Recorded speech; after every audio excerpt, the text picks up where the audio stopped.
The world is a busy place.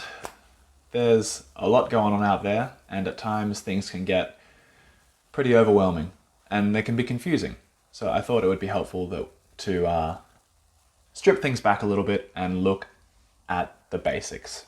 Today we're going to look at some of the fundamental aspects of reality, basically how the world works.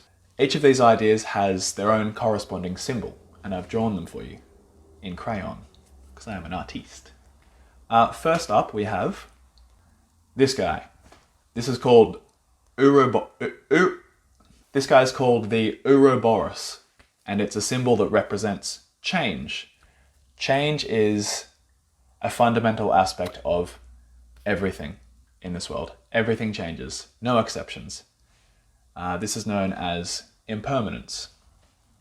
Everything follows the trajectory in its own time of arising and passing away. Everything has a beginning, everything has an end. It's a very simple idea, but it's one that we forget very, very easily.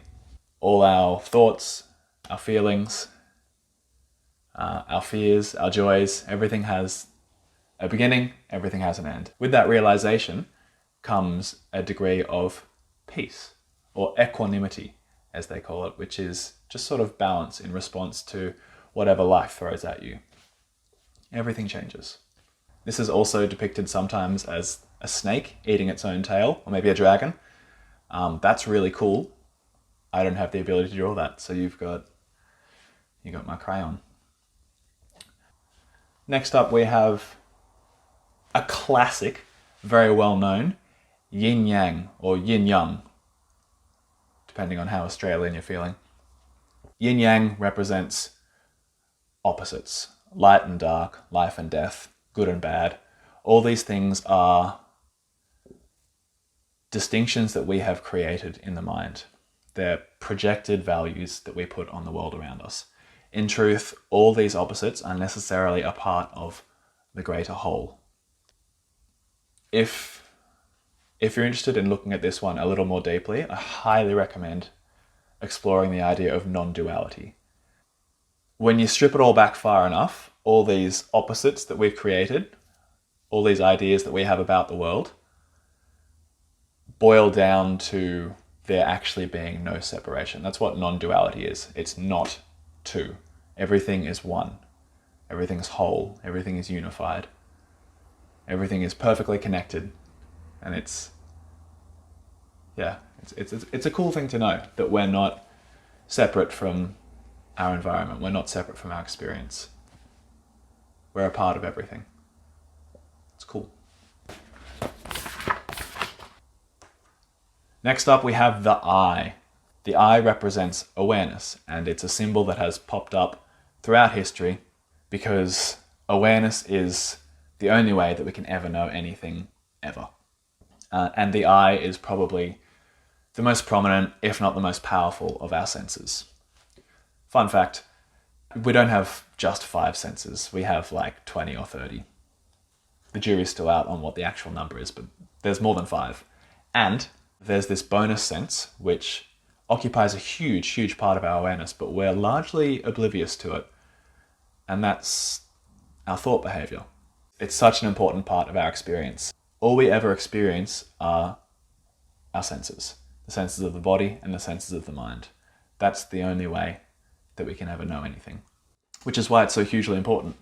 And it's our superpower. The extent to which we allow ourselves to be aware of our experience is the extent to which we're really a part of our world, instead of creating these distinctions and separations.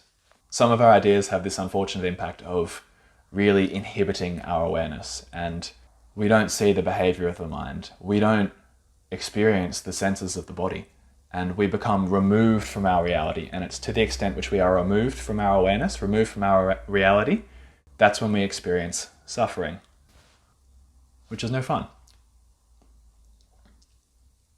Which is the reason that the eye and awareness have a spiritual dimension to them. Bear with me. Spirituality is simply the extent to which we are aware. That's all it ever has been. It's how much we allow awareness to flow through our being. Because when we do allow it, we experience transformative joy and beauty and love. And when we inhibit our awareness, we experience slow and heavy and painful suffering. It's a pretty big deal. And it's the reason anyone ever practices meditation. Meditation is simply the act of cultivating awareness, of being here in the present moment and experiencing our body, experiencing our mind, experiencing truth and reality, allowing love. Which brings us quite nicely to love. We know this symbol well, the heart. Now we've known for quite a while that the heart has very little to do with love, other than the fact that it keeps us alive. But still we continue to use the heart as a symbol to represent this powerful, powerful force in our lives. And it's purely because love is so powerful and important that we continue to find a need for the heart symbol. And the fun thing about love, I have found that love is essentially the same thing as awareness. So to love is to allow an openness between ourselves and our experience, some particular aspect of our experience. And that's why love is so powerful, why it can feel like a spiritual experience to experience love, is because it's that openness, it's that removal of separation. It's a beautiful, just like huge, powerful flow between ourselves and our experience. It's good stuff. And building on the idea that love and awareness are more or less the same thing, and that they are pretty much the same thing as our spiritual experience, brings me to our next symbol. This is the UNALOME. The UNALOME represents our spiritual journey. Bearing in mind that I said that love and awareness are the spiritual components of our lives, this is the extent to which we allow love and awareness. So this is sort of the generalized trajectory that we take throughout our lives. If the idea of love and awareness are a bit too far out for you, consider it simply our journey toward maturity. Toward the bottom end is where we are closed off from love and awareness. And that's where we experience suffering. That's where life is hard and heavy. We feel like we have no freedom. And there's, as I said, considerable suffering. Stress, tension, mental health issues, unhealthy relationships, unhealthy body, unhealthy mind. All these things tend to happen at a level of closed awareness toward this bottom end of the UNALOME. Interestingly enough, this has an inverse relationship with ego. So toward the bottom end, ego is big and dumb. It has a strong hold on our minds, and it seriously distorts our experience.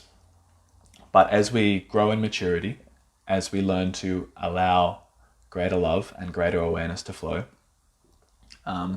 we move toward the higher end of the UNALOME, and life gets easier, and we start to experience greater joy, greater peace, greater truth, greater love, greater harmony, greater flow.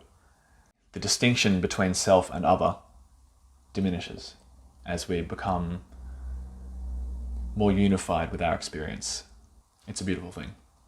And then if you're really hardcore, toward the top end we can experience liberation, which is freedom from suffering.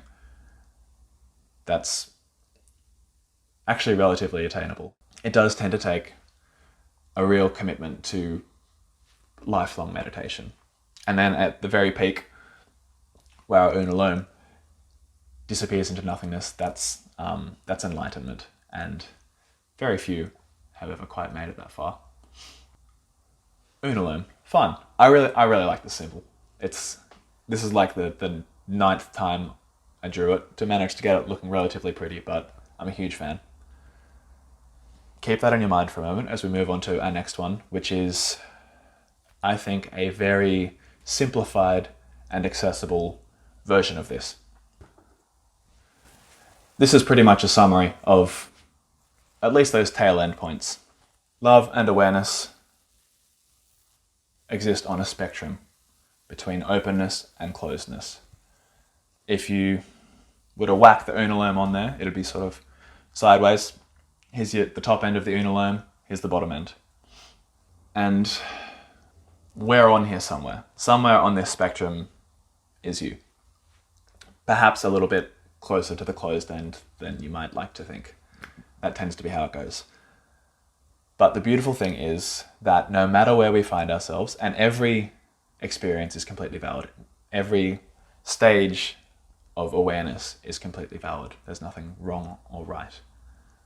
But wherever we find ourselves, we always have the option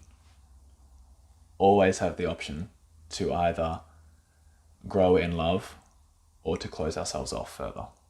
At every moment, we can always choose love. And that's, I think, a hugely empowering thing.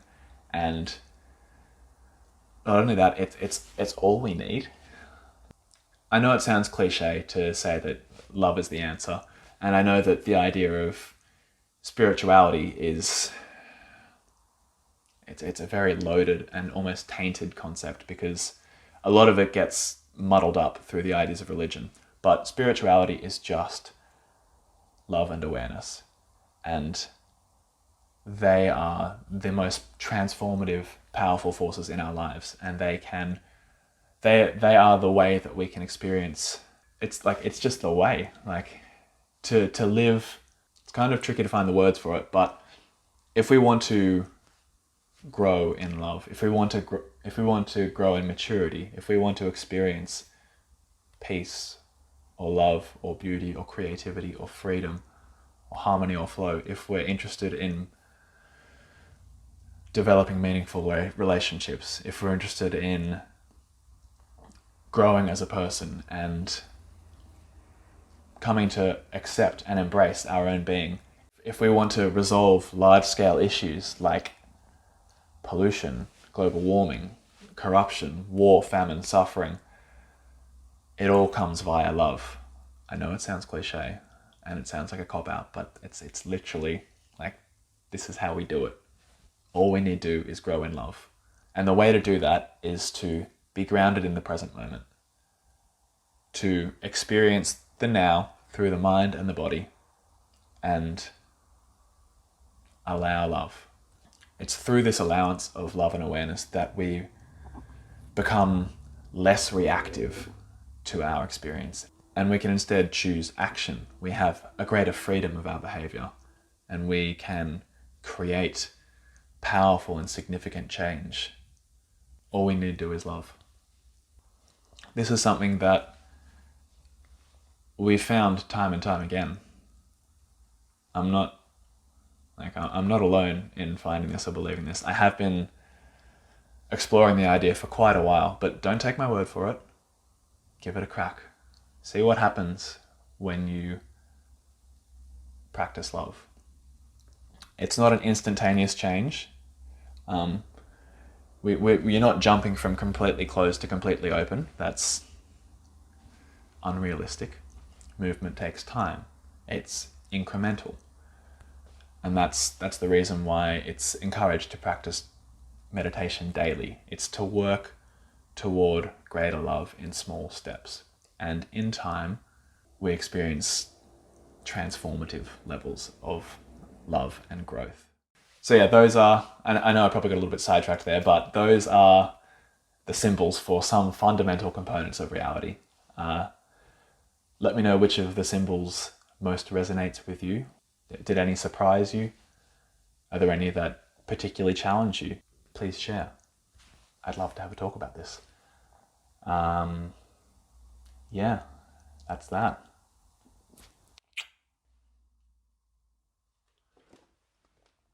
Oh yes, I recorded this time. Goodness me. Okay, bye.